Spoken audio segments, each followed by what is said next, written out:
Les Kalinagos avaient des dieux, Chemen et Maboya, qui pourraient être identifiés comme des esprits des ancêtres et de la nature. Chemen était bénéfique pour les humains, sous la plume des Européens. Il avait été désigné par une grande variété de noms, dont Icheiri, dans la langue des hommes Kalinagos, Chemehen, chemin, Zemehen et Tsemijn, dans la langue des femmes Kalinagos. L'autre figure malfaisante était appelée Maboya ou Mapoya. On lui attribuait les ouragans et divers tourments affectant les êtres humains, et les Kalinagos croyaient qu'elle dévorait la lune et le soleil durant les éclipses. Chemen et Maboya vivaient dans le ciel, mais fréquentaient aussi la terre et pouvaient habiter comme des humains, des animaux, des plantes ou des objets. En réalité, chacune des deux entités était à la fois unique et multiple. D'après le pasteur Charles de Rochefort, auteur du livre « Histoire naturelle et morale des îles Antilles de l'Amérique », les Kalinagos ne comprenaient pas le concept européen de divinité et n'avaient pas de Dieu créateur suprême. Toutefois, des missionnaires comme le père Raymond Breton ont identifié Chemen à Dieu et Maboya au diable.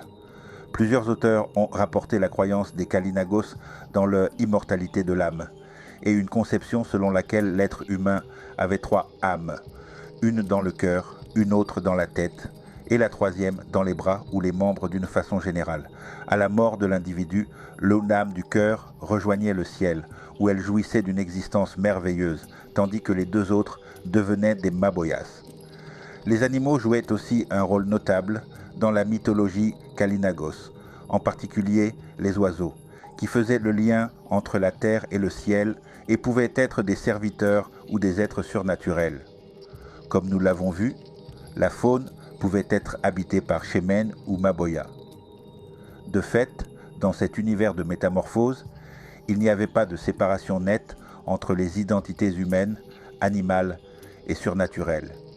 Divers rituels étaient accomplis dans le cadre de la religion des Kalinagos, des jeûnes, des rites d'initiation, des offrandes, des danses, des cérémonies funéraires et des cérémonies de divination.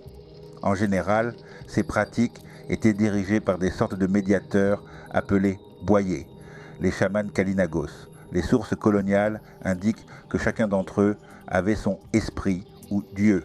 Les rituels s'adressaient avant tout à Chemen et à Maboya, qu'il fallait apaiser. À l'occasion des éclipses, des danses étaient exécutées afin d'éviter à l'humanité une très longue nuit. Il est aussi fait mention de boyers qui pratiquaient les oracles divinatoires. En fait, les éléments que nous avons sur la vie spirituelle des Kalinagos évoquent clairement un contexte chamanique. Les sources coloniales mentionnent des interprétations mythologiques issues des contacts avec les colons espagnols, anglais et français. Ceux-ci auraient été considérés par les Kalinagos comme nés de la mer ou originaires d'un autre monde.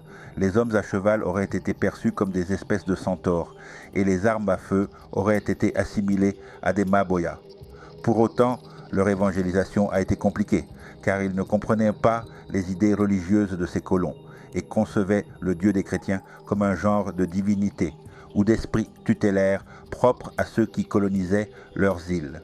Avec le temps et dû à la colonisation française et anglaise, les Kalinagos sont devenus chrétiens, mais leur mythologie ancestrale font toujours partie de leur patrimoine culturel à la Dominique, de celui du peuple Garifunas, établi principalement en Amérique centrale, et des Afro-Antillais, Euro-Antillais, qui ont des ancêtres Kalinagos aux Petites Antilles. Aimez, partagez et mettez un commentaire. Suivez-moi pour plus d'histoires sur les différentes communautés des Antilles.